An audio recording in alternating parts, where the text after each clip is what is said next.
left Hollow Grove the Layla I knew and loved, and returned cold, distant, and, well, changed. Now, I'm all for change, but when it's a complete 180 of the person I know, that's a little hard to accept.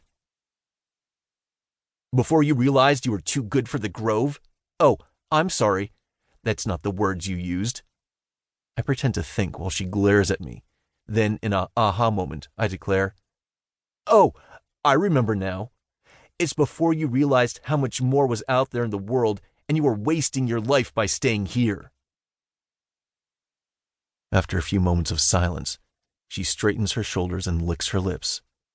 It's her defense mode kicking in, just like mine is. I can put on a good show while she's here because I'm stubborn and can be an asshole, and guess what? I don't want to give her the satisfaction of seeing my heartache firsthand, even though this really fucking hurts. You know what? That's right. I am too good for this shithole of a town. I'm too good to be stuck in this place that never changes and doesn't even have taxi service or food delivery.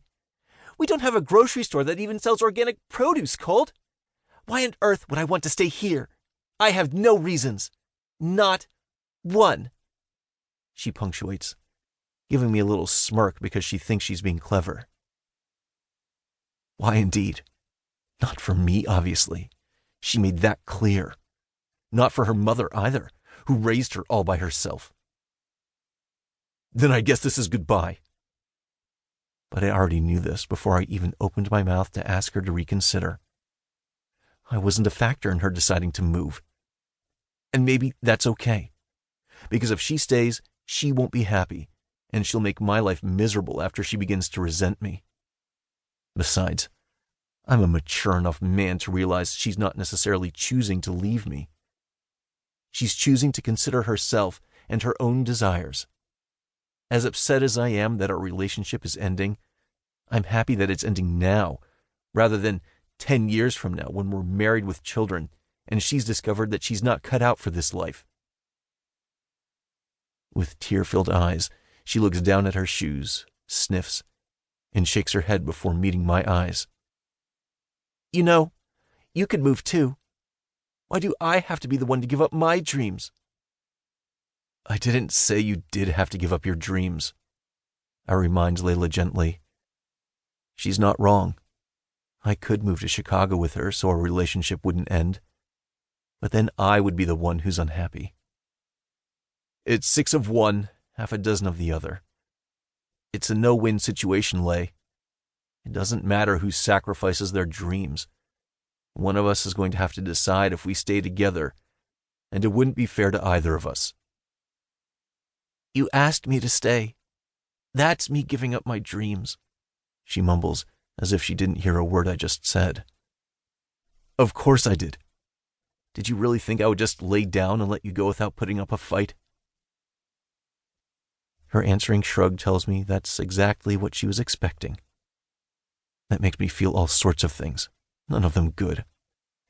Did she really think I wouldn't care? Is that how she feels? She doesn't care enough to put up a fight for me either? I've never been so confused or conflicted in my life. None of this makes sense. What she isn't realizing is her move to Chicago came out of the blue for me. I didn't know she wasn't happy here until she told me. Will you answer a question for me and not lie? She nods and wipes away the tears that have coated her cheeks. Since when was Chicago your dream? The last I knew, your dream was living here. You were happy and didn't turn your nose up at those of us who love living the quiet life. Sighing, I pull my ball cap off my head and run my hands through my hair, replacing the cap and curving the bill nice and tight, pulling it down low over my forehead. Layla, I'm still the same person that you once loved. I still love who you are, but you've changed. You know I don't care about having food delivered or using a taxi. I don't need anything more than this. I splay my hands out, showing off my house. Yes, it's small, but it's completely 100% mine. Paid for completely.